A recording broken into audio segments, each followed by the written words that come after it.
Oi, Oi, Camille.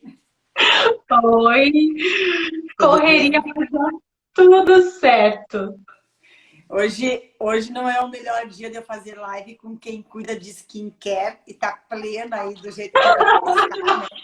Mas assim, ó, eu em 20 minutos eu me arrumei. Se o meu último paciente assistir a live, ele pode afirmar. Eu estava no consultório até 7h10, tá? Vim pra casa, me arrumei, correria. As coisas parecem fáceis, né? Mas é sempre uma correria e, enfim, cheguei em casa, me arrumei, te chamei, ainda peguei uma tacinha de vinho Ah, e tô aqui agora. opa! A Kali é uma menina que ó, trabalha com acupuntura aqui. Depois eu quero que você fale da tua experiência, tá, Camille? Sim, Mas com assim, ó, acupuntura, né? eu te escrevi no WhatsApp que você tá bem mais jovem do que eu, né? Então, Ah, aí eu tenho um desconto, né? viu? Mas hoje o dia foi pesado, mas deu tudo certo. Eu tô aí com uma paciente prodomando em trabalho de parto, né? Achei até que eu ia ter que mandar uma mensagem para você às 19 horas dizendo assim, ô Camille, vamos transferir a Não live vai rolar. e não vai rolar. Mas assim, tá bem calminha, tá tudo certinho. Então, eu mandei uma mensagem para ela agora. Eu falei, ó, tô off das 20 às 21. Se acontecer alguma coisa, chama o doutor Márcio que ele vai te É, prestar atendimento até eu poder me liberar, porque essa live eu acho que é super importante, né? sim. Então, assim, eu quero começar primeiro apresentando a doutora Carla, né? Que é ginecologista, obstetra, pós-graduada em reprodução humana e também estética íntima, né? A doutora tem um currículo, assim, bem vasto, uma experiência bem grande.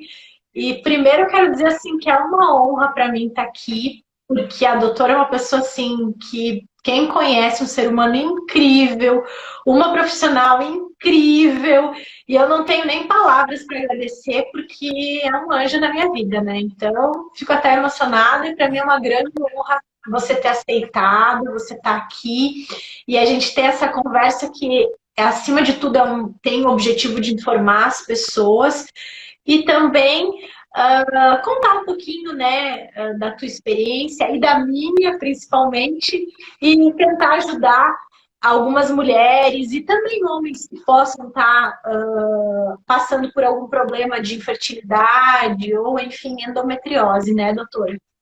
Então, eu que tenho que me sentir lisonjeada depois de tanto elogio, né, Camille?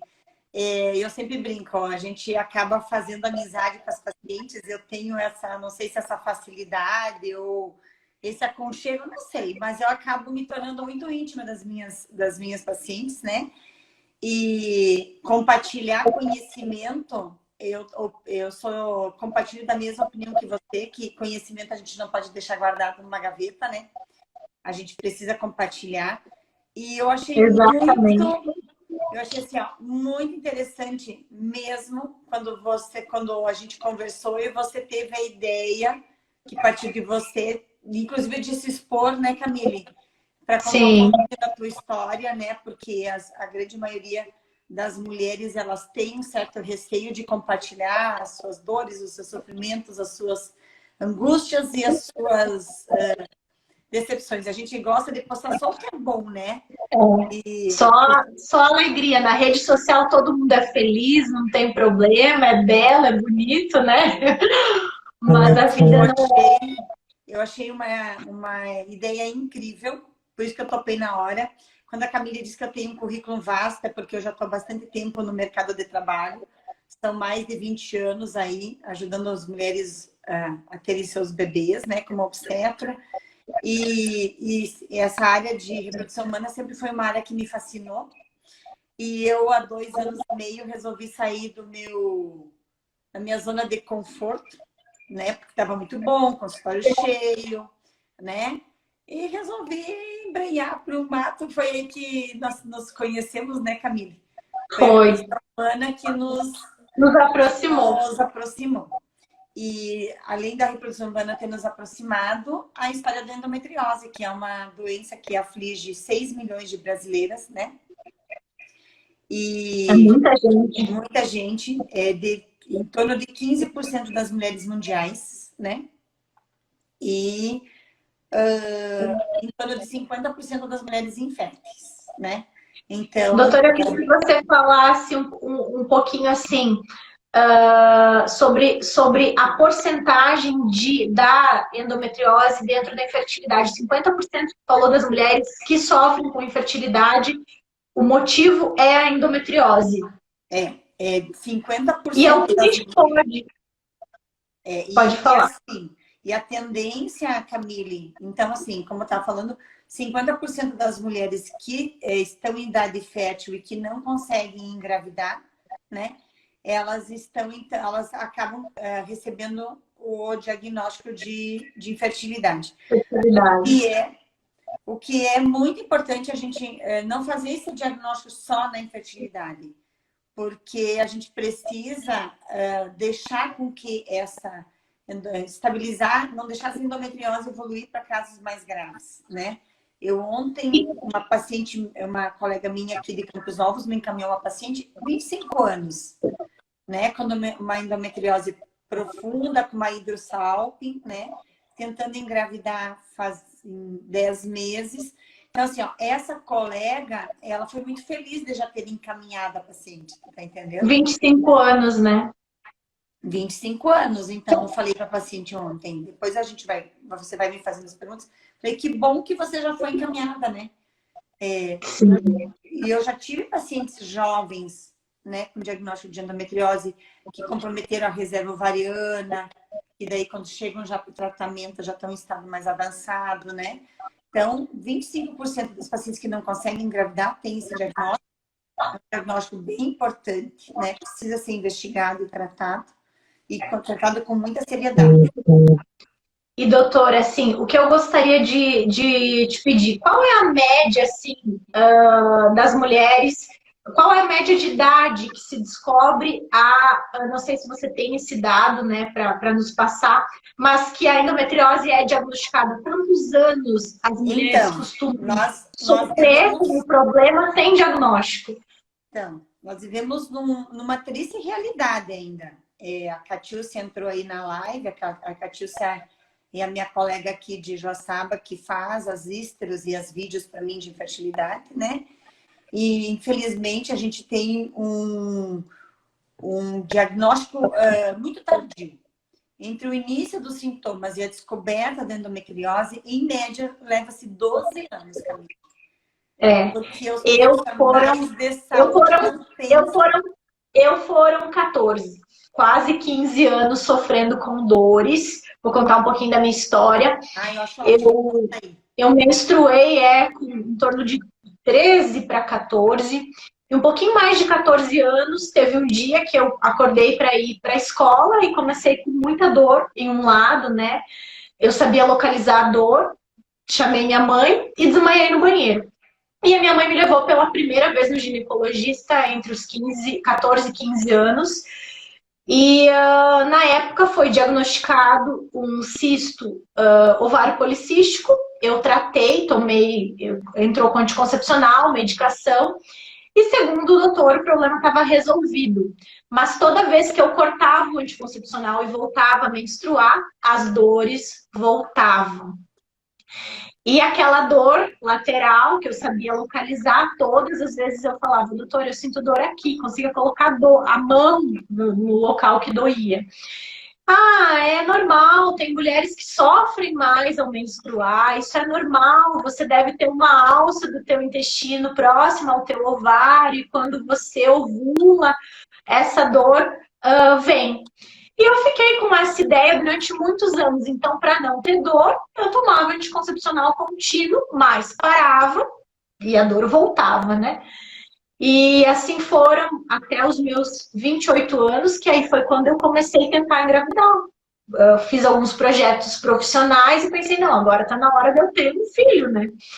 E aí, com 28 anos, parei o anticoncepcional, 1 mês, 2 meses, 3 meses, 1 ano e nada, né? 2 anos, até que um dia eu comecei a ter um sangramento fora do meu ciclo menstrual. E na época o meu médico, que era o médico que eu frequentava, fazia ultrassom todos os meses, dizia, eu sinto uma dor estranha aqui. Não pôde me atender, estava de férias, viajando, e eu procurei outro profissional, e na hora do exame, ele colocou o ultrassom em um ponto e disse, ah, você sente dor aqui? Eu, ai, é uma dor que eu sinto há anos. E ele disse, olha, você tem um cisto no teu ovário. Aí lembrei da minha história dos 14 para 15 anos, né? Um cisto, ele tá hemorrágico, possivelmente é um endometrioma, possivelmente você tem endometriose. E aí me veio todo o histórico, né? Das vezes que eu sentia dor, que eu desmaiava, que eu passava mal, que eu não conseguia trabalhar, não conseguia ir para a escola por conta das dores e que eu ouvia que tem mulheres que sofrem mais. Era isso que eu ouvia em todas as vezes. E aí toma medicação para dor, toma anti-inflamatório e segue com a tua dor, né, doutora? Então, eu queria que você falasse um pouquinho sobre a importância do diagnóstico precoce, né? E quais são os exames que, até que ponto é normal sentir dor, que tipo de dor é normal sentir, e qual dor a gente tem que desconfiar, por exemplo, de uma endometriose. Então, tá. Bom, eu sempre falo para as pacientes que não é porque tá há uns 4, 5 meses menstruando que a gente tem que considerar tudo cólica menstrual, tá, Camille?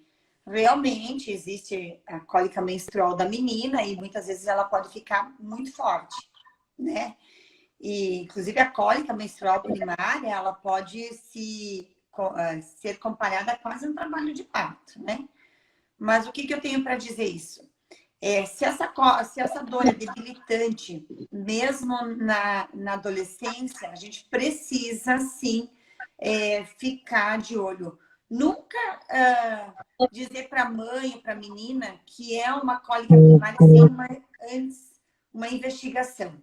Então, assim, ó, eu tenho uma paciente, né? Minha paciente mais nova, ela tem 14 anos hoje, ou 15, e ela fez um diagnóstico de endometriose comigo com 13. Nossa. Inclusive, eu mesma não acreditei quando eu vi o resultado do exame, porque a mãe falou assim, ela desmaia, ela tem muita dor. Eu falei, mãe, vamos investigar. E assim, como é uma menina que não tinha atividade sexual, era virgem... Como eu! Isso, como eu! A investigação pelo CA-125. O CA-125, ele é um marcador. Para quem for ler, ele é um marcador de tumor de ovário, de câncer de ovário, mas ele está aumentado quando a gente tem endometriose também. O primeiro CA-125 dessa menina foi 390, que é super alto. É mais de 100 vezes. Qual que é a dosagem normal para que o pessoal entenda? Em torno de abaixo de 35 é normal. Sim. Então, assim, deu 390, eu falei, não, isso aqui é um erro de laboratório, não pode ser. Né? Eu mesma não acreditei no exame.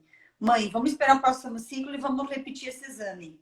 Repetimos 300 e pouco. Falei, então, a gente vai precisar de uma ressonância. Então, assim, ó, sobre os exames, tá? A primeira coisa que a gente tem que fazer, quando a gente tem oportunidade de examinar uma paciente que tem dor, é fazer o exame ginecológico completo. Isso significa fazer toque, né, Camille? Sim. Quando você chegou no meu consultório, eu fui fazer toque e você se espantou. Eu vou contar um pouquinho da minha história. A primeira vez que eu fui no consultório da doutora, porque assim, eu já tinha, naquela ocasião, o diagnóstico de endometriose, né? Porque devido àquela consulta de emergência por um sangramento fora do meu ciclo, o médico já tinha diagnosticado a endometriose e eu já estava com 28 anos e ele falou, ó, eu vou te dar 2 caminhos. Você tomar uma medicação durante 1 ano e aí você vai parar essa medicação, vai tentar engravidar por 3 meses. Se você não engravidar, eu te aconselho procurar um centro de reprodução humana, né? Eu não te aconselho operar essa endometriose aqui na nossa cidade, enfim. Ou já tentar engravidar, se você quer engravidar agora, tentar engravidar e procurar já esse centro de reprodução. Eu falei, não, doutor, eu vou tentar tomar essa medicação por um ano. Então, dos meus 28, eu fiquei até os 29 anos usando a medicação e bloqueando a menstruação, na expectativa de que eu ia conseguir, né? Na próxima tentativa parada de bloqueio menstrual, eu ia conseguir. Tomei por um ano, passados aquele um ano, eu fiz controle de ovulação com ele, 3 meses e nada de novo, né? E as dores terríveis.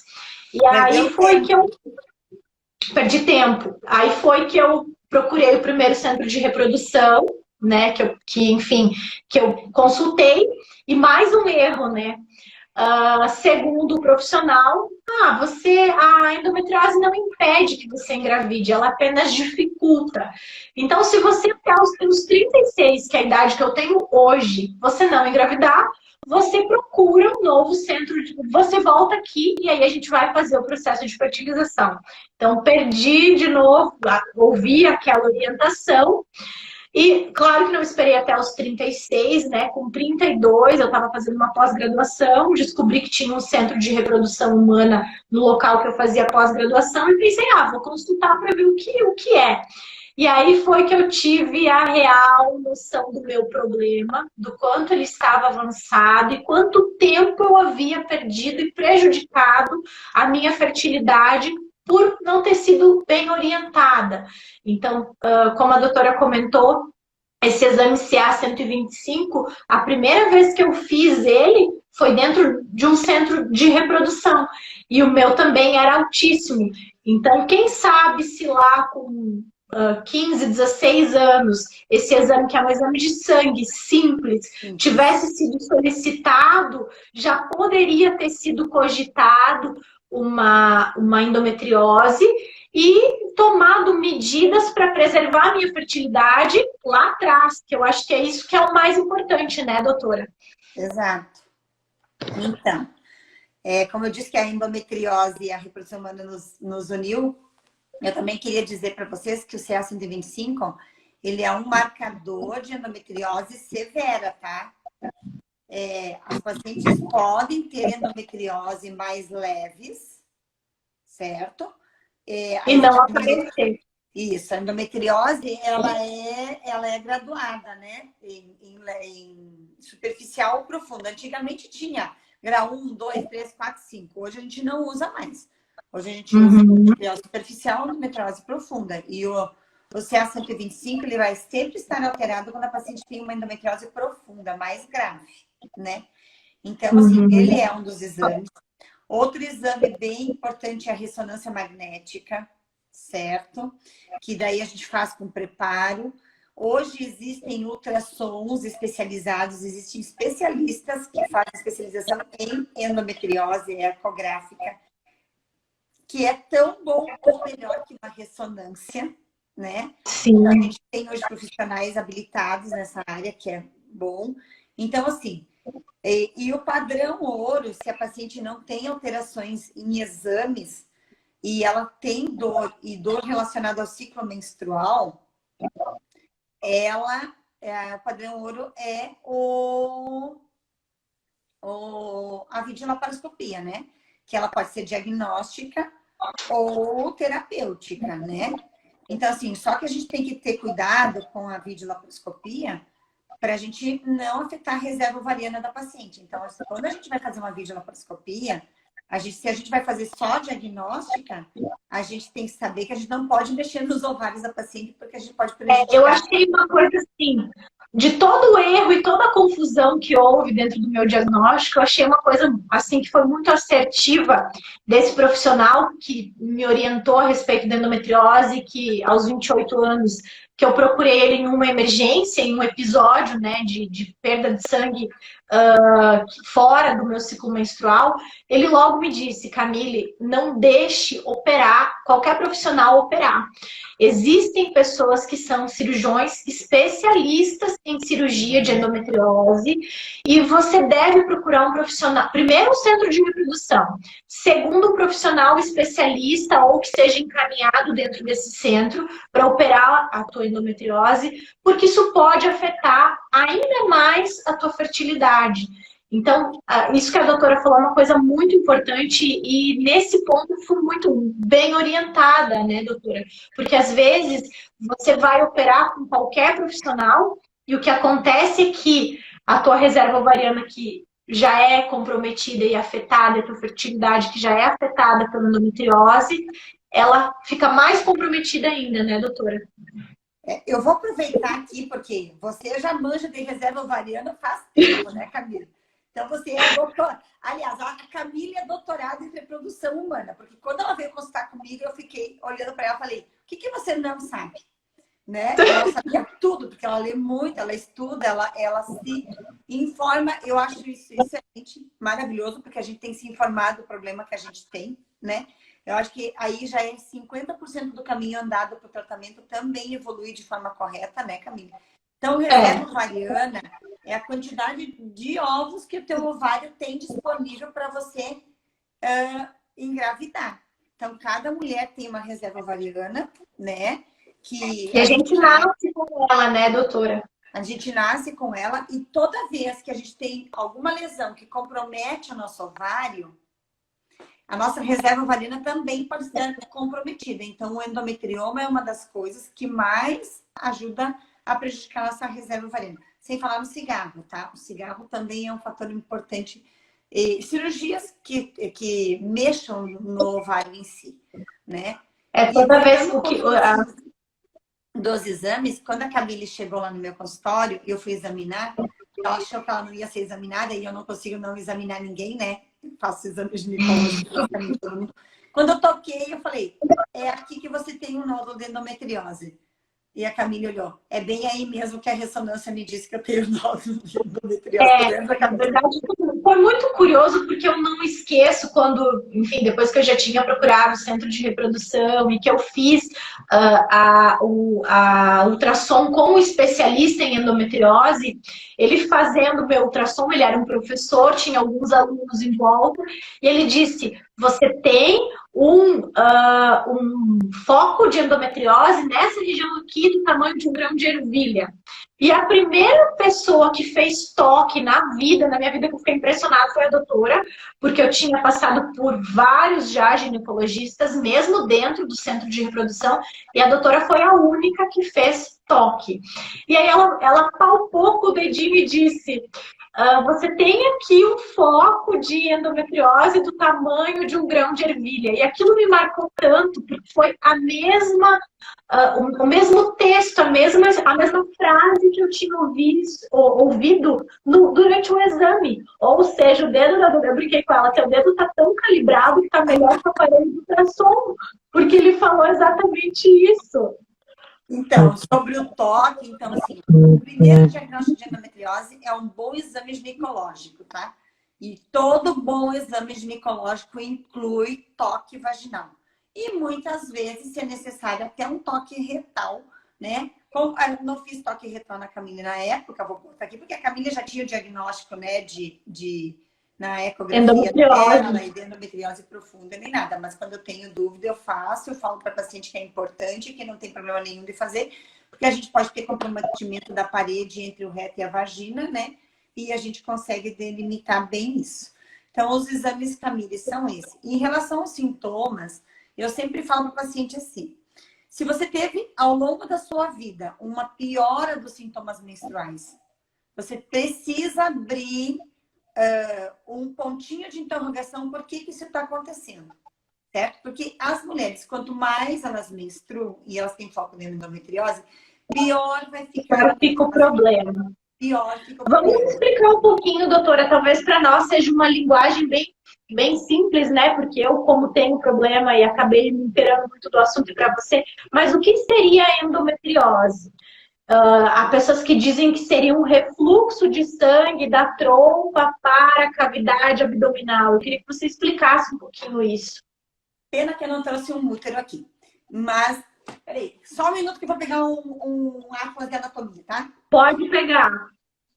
Então, gente, eu vou adiantando um pouquinho o assunto. A doutora vai explicar para vocês como que a endometriose acontece. Há fatores, acredita-se que seja, sim, uma doença autoimune, uma predisposição já do indivíduo a ter essa doença, e não existe ainda uma teoria definitiva, né, dentro da literatura médica, ou seja, é inconclusivo, né, doutora, por que a endometriose acontece? Isso. O que se sabe é que há uma predisposição, sim, as pacientes serem acometidas pelo problema. Na verdade, eu vou falar para vocês o seguinte, ó. Primeiro, vocês têm que entender que a endometriose, ela é uma doença que acontece porque há implantes de uma célula chamada endométrio. Eu não tenho o melhor livro de anatomia aqui, ele não é muito bom, não, tá? Porque tá todo escurinho, eu não quis atrasar muito. Isso aqui é o úterozinho, tá? Dentro desse úterozinho, se todo mundo tá conseguindo enxergar aqui, tem uma camadinha marrom. Então, essa camada marrom, ela é a parte interna do útero. Essa camada aqui é o endométrio. O endométrio, ele se prepara todos os meses para a gente engravidar, certo? E ele tem que ficar ali, no lugar dele. O que acontece? Quando esse endométrio, ele por várias teorias, tá, Camille? Uma delas é o refluxo tubário. Eu comentei isso enquanto você deu fugida a buscar lá, mas eu fui falando que não há ainda uma conclusão dentro da literatura médica, né? Há suposições. Na verdade, assim, esse endométrio, existem várias teorias como ele foi parar ali. O interessante é que ele parou num lugar que ele não deveria, tá? E lá, ele se comporta como se estivesse dentro do útero. Então, é assim, ó, o endométrio é a única camada uterina. Pensem numa pera e o miolinho da pera, tá? O endométrio é a única camada do útero que cresce, amadurece, se prepara para receber um embrião. E se a gente não engravidou, ele precisa ser trocado.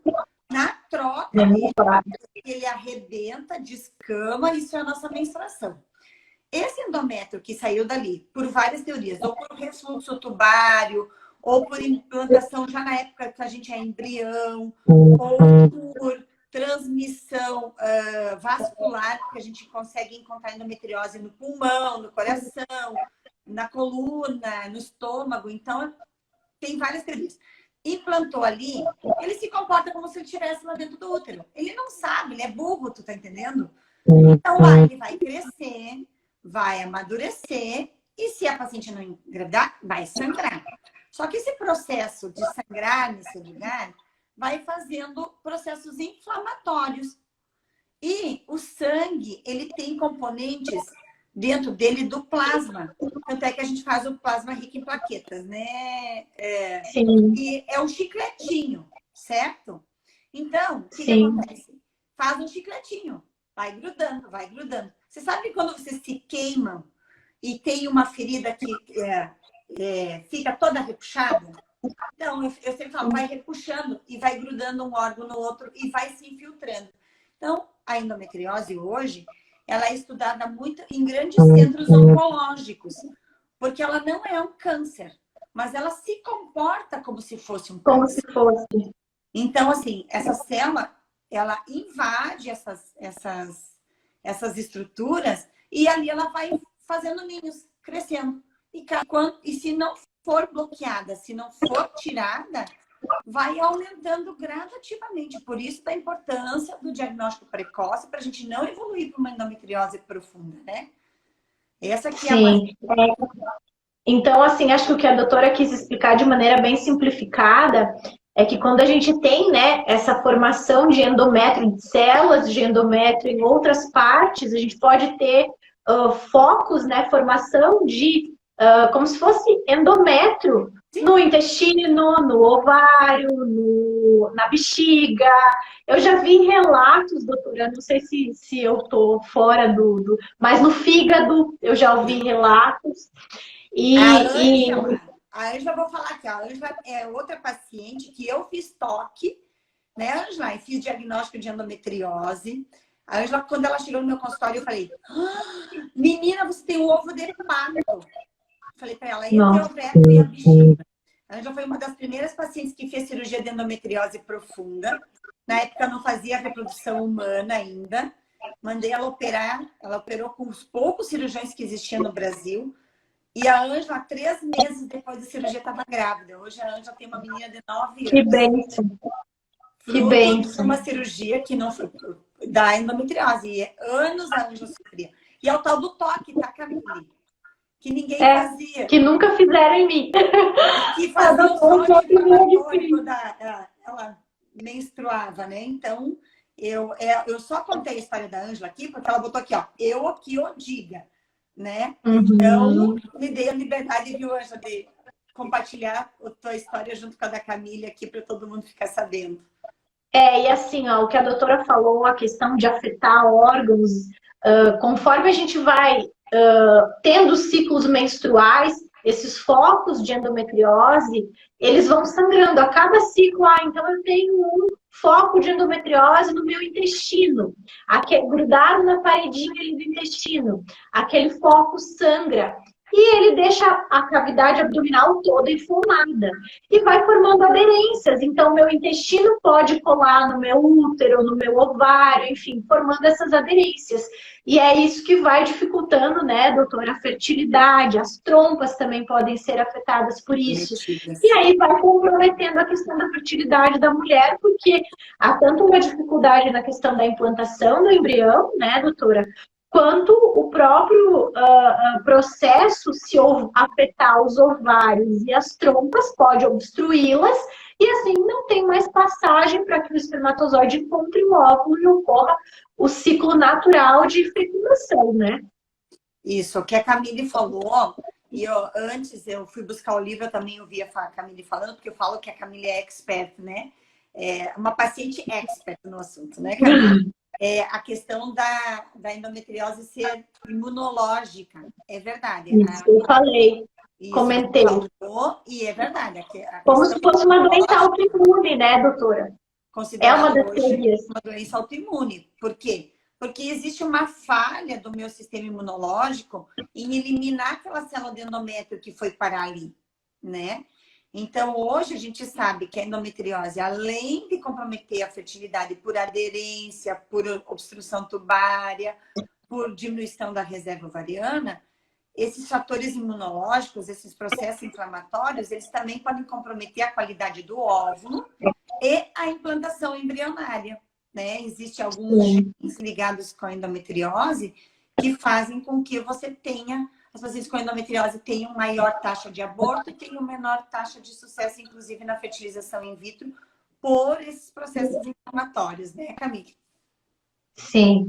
Então, doutora, vamos pensar assim, uma menina, uma mãe que de repente esteja assistindo a live, ou uma menina, né, nos seus 15, 16, 17 anos, que sente muita dor quando menstrua, uma dor incapacitante que impede que ela siga, né, o ciclo, porque doer, eu acredito que a dor menstrual, ela pode sim ser normal. Agora, quando ela é exacerbada, é bom que a paciente, a pessoa se questione e busque informação. E não custa investigar. Eu acho que uma investigação, esse exame de sangue, o CA-125, esse ultrassom ou a ressonância, são exames simples, né? Considerados simples, que podem ser feitos e que podem ajudar a mulher a chegar num diagnóstico mais precoce, né, doutora? Eu sempre falo para o paciente o seguinte: cólica menstrual melhora com anticoncepcional, tá, Camille?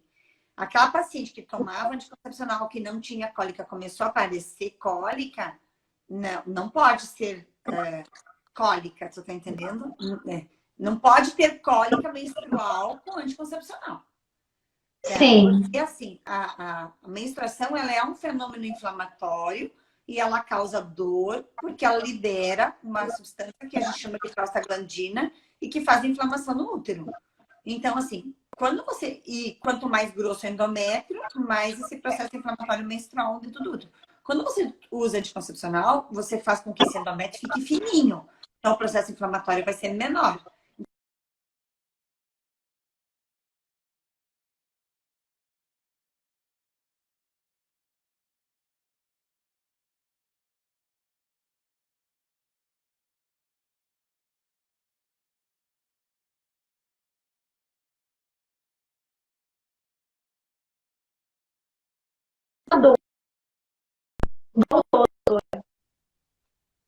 Estava te ajudando a explicar. Falando que quando usa o anticoncepcional e faz as pausas, né, para menstruar, a doutora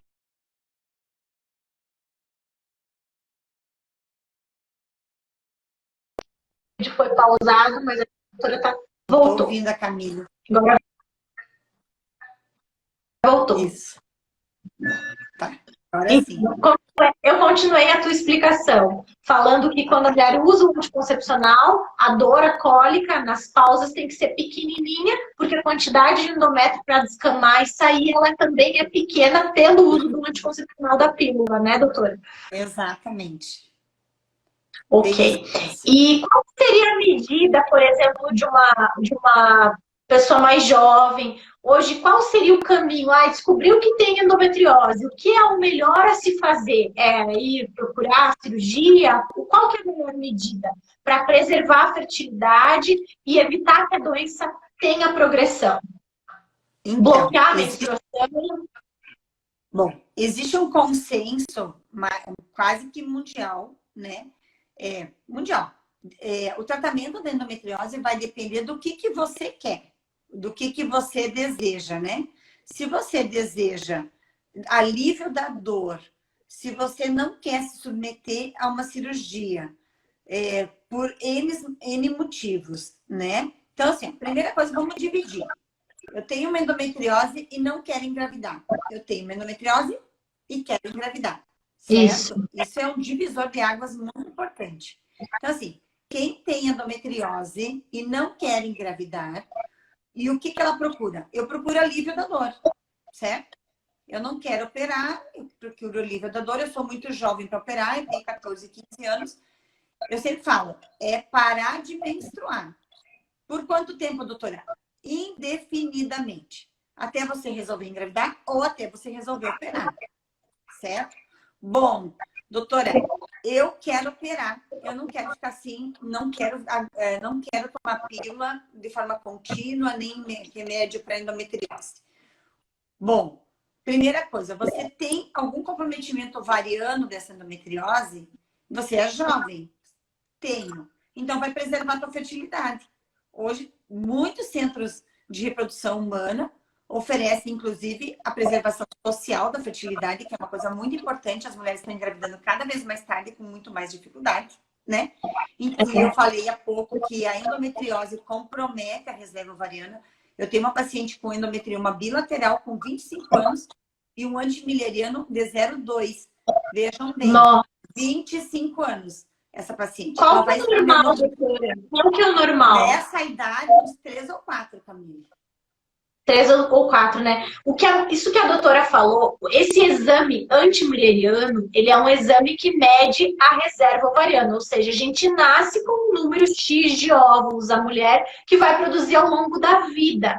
Ele é um exame muito importante também, e até vou comentar sobre isso, porque quando eu consultava e tinha as minhas dores e não queria engravidar, na época que eu não queria engravidar, eu ouvia do meu médico, fique tranquila, segue teu fluxo de vida. Até os 38 anos, 40 anos, hoje é garantido, as mulheres podem ter filho até os 40 bem seguro. E não é bem assim. Eu tenho amigas minhas, colegas, que entraram em menopausa precoce com 34, 35 anos.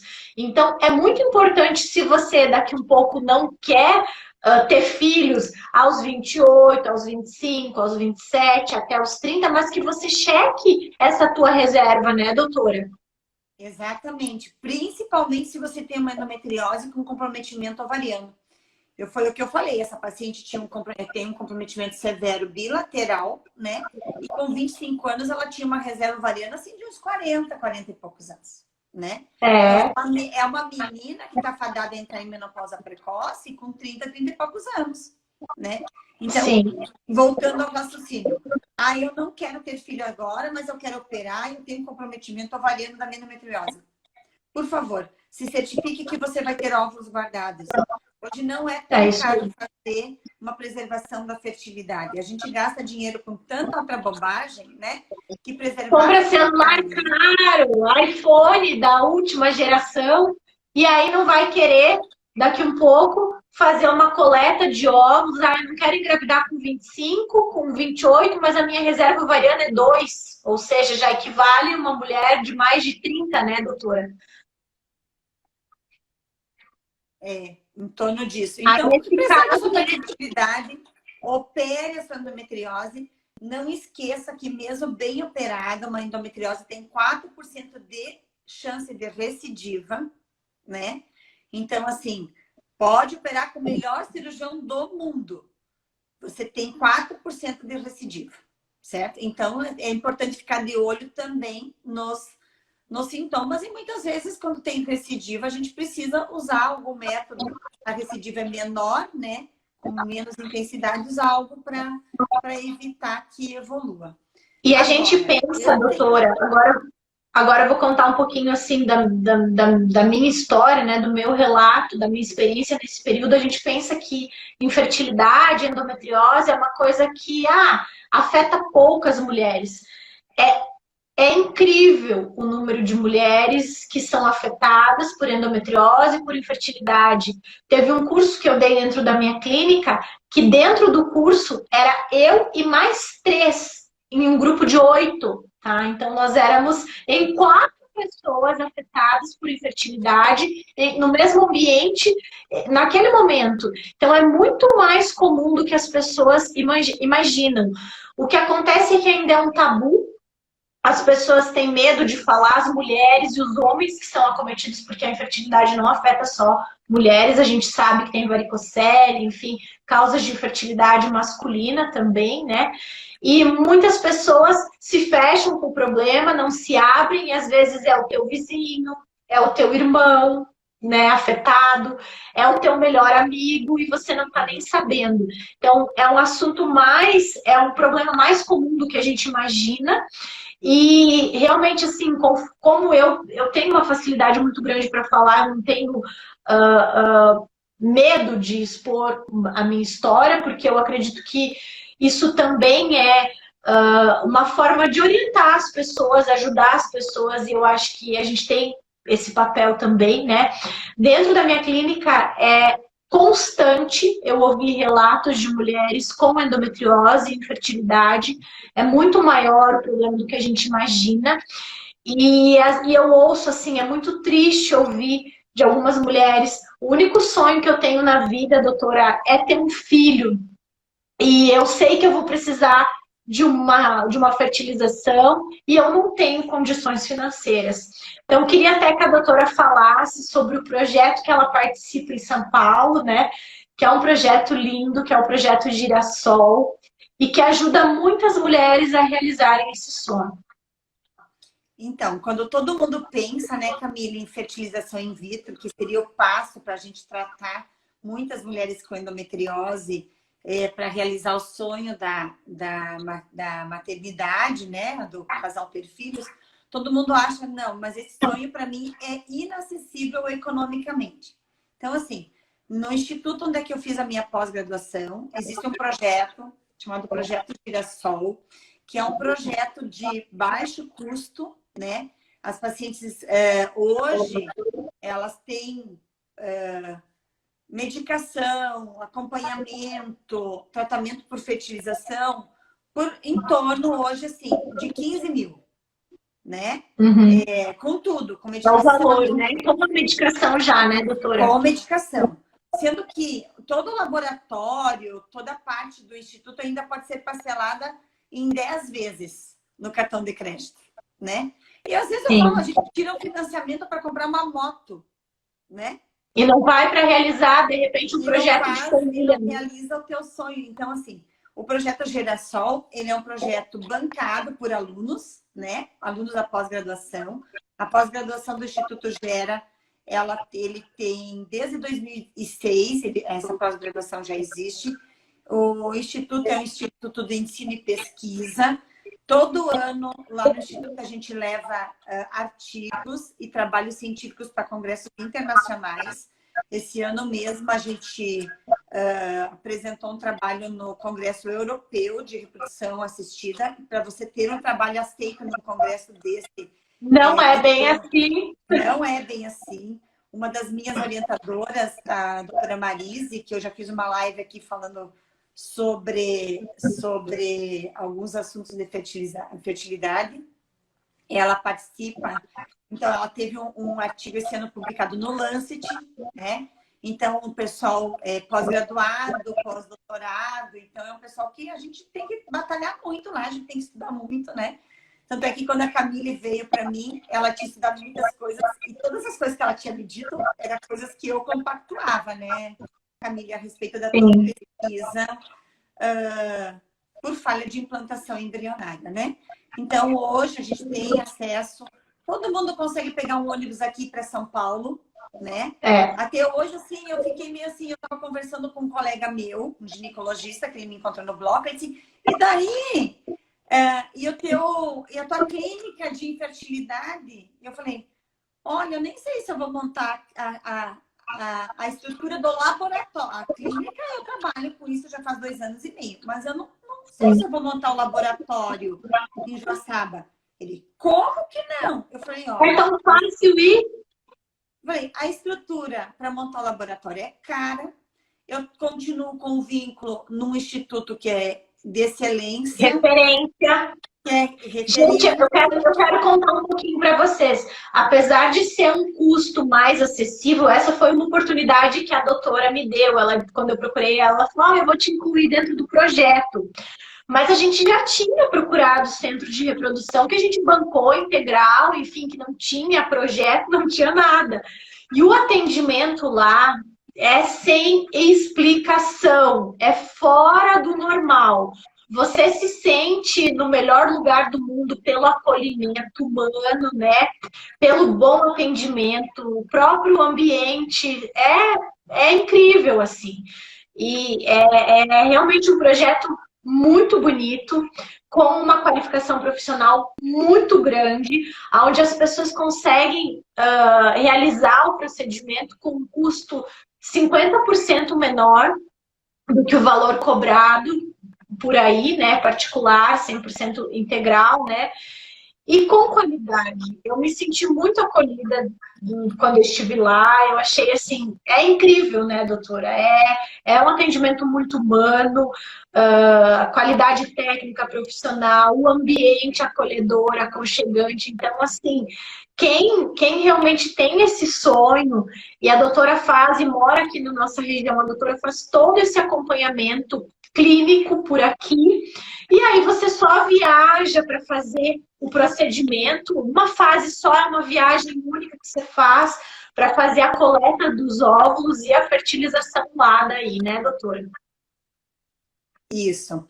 Todo outro acompanhamento, porque assim, o que é difícil quando a gente faz um tratamento de reprodução assistida? Não é coletar os óvulos e depois transferir o embrião. São 2 procedimentos tranquilos. É o acompanhamento, porque quando a gente bota os ovinhos para crescer, a gente precisa acompanhar, às vezes a gente precisa fazer eco todo dia, às vezes dia sim, dia não, e a paciente precisa viajar para muito longe, né? Então, assim, quando você tem um profissional, vou puxar a brasa para o meu assado, na região, facilita do que você ter que ir para mais longe, dia sim ou dia não, fazer o acompanhamento. E eu falo para os pacientes, olha, pegar um ônibus, o carro, e em 12 horas você está em São Paulo, e se você... Hoje a gente não está conseguindo transferir embrião por causa da pandemia, né? A gente, sim, pelas leis da Anvisa, a gente é obrigatório congelar, né? Então a paciente vai uma vez, congela lá os filhotinhos, pode operar sua endometriose depois, né? E transferir os bebês depois que ter tirado todo esse processo inflamatório também é uma opção. Você fazer o seu embrião antes de pensar em operar hoje a endometriose, né? E mexer com os seus ovários e talvez perder o ovário na cirurgia, né? Sim. E então, doutora, pode falar. Pode. Não, pode falar que assim, a gente é obrigado, tá? A gente é obrigado a ter um acolhimento, a gente tem que ter um atendimento lá humanizado. Então, porque já é muito difícil ser infértil. E uma exigência da pós-graduação é a humanização, né? A gente precisa ser humanizado, porque é difícil você trabalhar com infertilidade, porque não é fácil você ter que dar notícias ruins, né? E a gente precisa. Então, assim, o que eu ouvi de muitas vezes algumas pacientes? Não, doutora, eu não engravidei, quem me ligou lá foi a enfermeira, eu não tive um retorno, né? Não tive um retorno do médico que me tratou.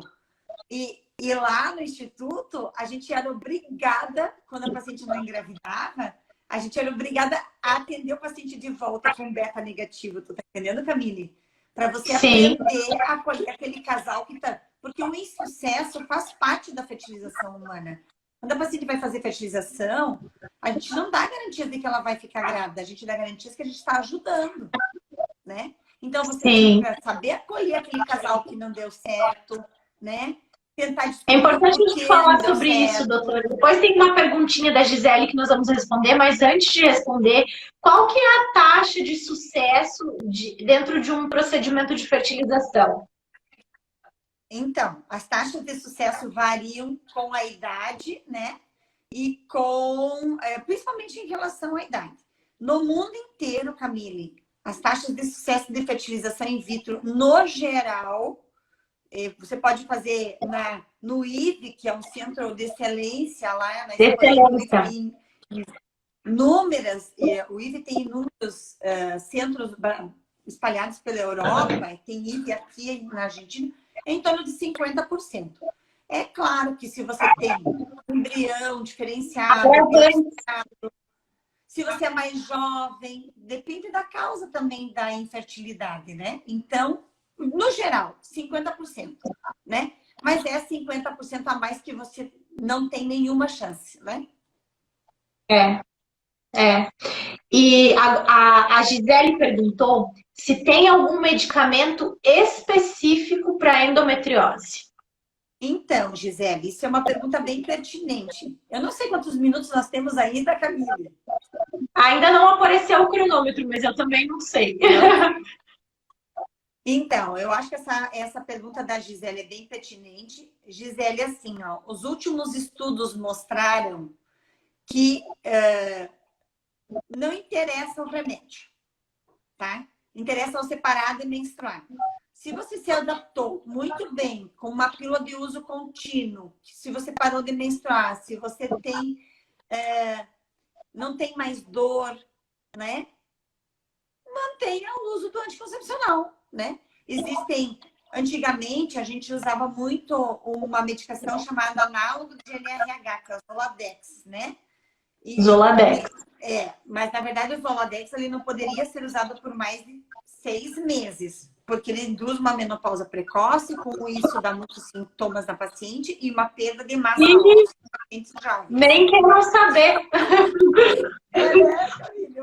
Nem quero saber os sintomas. Na verdade, ele simula uma menopausa. Então, uma mulher se sente uma menopausada em idade fértil, né? Exato. Sem ânimo, sem... Então, qualquer medicação que interrompa a sua menstruação, certo? Ela serve para tratar endometriose. A gente tem no mercado várias medicações específicas. Uma delas é o Dienogest, né? Que é uma pílula. É uma pílula. É uma pílula que tu vai usar de uso contínuo, né? Ela melhora bastante os sintomas de dor. Então, assim, o melhor remédio é aquele que você vai se adaptar, certo? Se é pílula, se é de um medicado, se é injeção, se é a medicação específica. Mas o mais importante, né, doutora? As medicações não vão curar o problema, porque era isso que eu imaginava quando eu usei a medicação também. A ideia que eu tinha na minha cabecinha, eu vou usar essa medicação e eu vou ficar curada da endometriose. E não é bem assim. Você só estacionou o problema, né? Impediu que ele progrida, mas ele continua ali. Então, pode até dar uma reduzida, acredito, nos focos, na questão inflamatória da endometriose, mas você continua tendo endometriose. Viu? Hoje você só está impedindo que avance. Então, fiquem atentos. A endometriose hoje é considerada uma doença sem cura. É uma doença crônica. Para de me fazer inveja com o vinho. Não tá fazendo inveja com o vinho. Viu? uma doença crônica, como se fosse uma hipertensão, uma diabetes que precisa ser tratada. Não tem cura. Você vai parar de menstruar só quando entrou na menopausa, né? Então, assim, como eu falei, as melhores cirurgias ainda têm uma taxa de recidiva de 4%, né? Então, você precisa se manter tratado, certo? Então, que nem a Camila disse, é uma doença crônica e sem cura. Então, não tenho a ilusão. Eu sempre falo para o paciente quando eu vou explicar o tratamento. Pense num lago bem grande e vários laguinhos ao redor. E você bota um sol escaldante e uma seca imensa. Você vai secar todos os lagos. O endométrio não vai secar tanto, né? Porque ele é o lago maior. Mas se você fizer chover de novo, vai voltar tudo como era. Então, os focos de endometriose, naquele lugar que eles estão, eles não desapareceram. Eles adormeceram. A partir do momento que você der o combustível para ele, regar com estrogênio, no caso, porque é o estrogênio o combustível da endometriose, porque é o estrogênio, nosso hormônio feminino que faz a endometriose aumentar. A hora que você deu o estrogênio de novo para essa endometriose, lá se foi os focos crescendo. Doutora, eu vi que você comentou no início da live sobre a acupuntura que eu estou fazendo agora. E vamos falar um pouquinho sobre isso, né? Sobre a melhora na questão dos sintomas que a acupuntura pode trazer, né, doutora? Eu quero que tu fale um pouquinho, que é uma terapia que eu estou fazendo agora também. E que eu confesso, se a minha acupunturista não via a Michelle na live, mas eu notei uma melhora incrível, assim, logo na primeira sessão. Incrível, assim, na questão de dor, né? De redução do processo inflamatório. Então, eu quero que tu comente um pouquinho sobre isso. Então, eu vou dar uma pincelada rápida em vários tópicos, tá? Hoje, a gente considera a endometriose uma doença multifatorial. Então, ela tem que ser tratada de várias formas, tá? Ela pode ser tratada, pode e deve. A Karen é acupunturista aqui, tá? A acupuntura melhora significativamente, sim, os processos inflamatórios. Isso é cientificamente comprovado, certo? A alimentação é fundamental para quem tem foco de endometriose. O excesso de açúcar, né? E mesmo glúten para quem tem certa intolerância. Então, todos os processos inflamatórios que você gera... Gente, eu sou a prova viva, porque o mês que eu sigo a dieta com menos carboidrato, menos açúcar, menos glúten, eu quase não tenho dor. Eu voltar a essa dieta que a gente está acostumado normal, as dores pioram muito, porque a gente já está inflamando o nosso organismo com a dieta, né, doutora? Exato. O açúcar, ele é pró-inflamatório para tudo. Então, eu sempre falo que ele também é combustível do câncer, né? E da endometriose mais ainda. Então, assim, acupuntura, dieta adequada para endometriose. Hoje existem especialistas, nutricionistas especialistas em endometriose, né? Atividade física é muito importante, porque a atividade física ela é um analgésico natural, liberador de endorfina. Endorfina. Né? Fisioterapia. Fale dos nutracêuticos. Oi? Nutracêuticos, vitaminas. Isso, as vitaminas, principalmente a vitamina D, que ela é considerada um tratamento muito importante para a doença imunológica, né? A questão, o Pinus pinaster, que é o anti-inflamatório natural, né? E a gente... Resveratrol. A gente encontra Pinus pinaster em medicação para circulação, então melhora a circulação pélvica, né? Eu falei antes há pouco, a fisioterapia para dor, para alívio da dor é muito importante, né?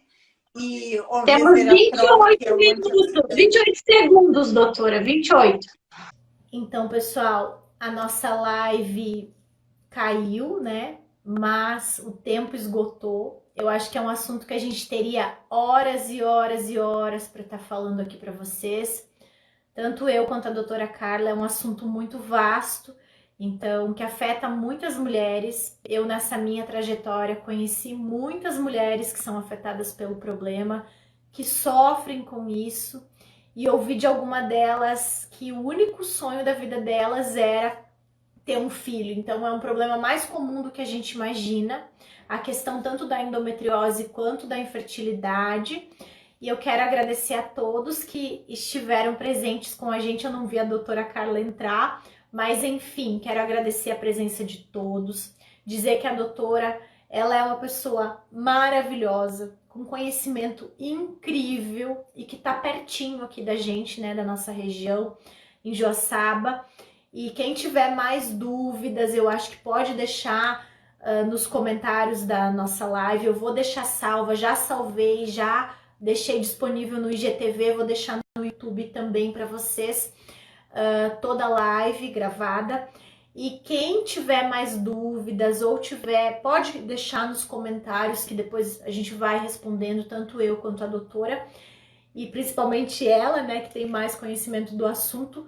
Mas se vocês têm alguma dor durante o período menstrual que afeta vocês, afeta a rotina diária de vocês, que impede que vocês desenvolvam a rotina normal de vida, eu acho muito importante vocês procurarem um diagnóstico precoce. Não esperem, não ouçam, isso é normal. Existem alguns exames, então, que a doutora comentou, que a gente pode fazer exames de sangue, inclusive, como é o caso do CA 125, que é um exame barato, que vocês podem pedir orientação do médico de vocês para estar realizando esse exame.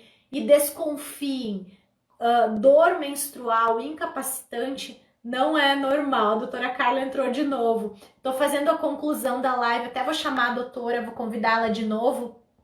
Aqui, convidar. Aqui. Eu vou chamar a doutora, convidar ela para a gente fazer a conclusão da live, né? Sentir dor, então, a doutora está entrando. A doutora estava fazendo só um fechamento para não ficar, né? Enfim, a gente falou tanto, porque é um assunto tão vasto e tão bom, né?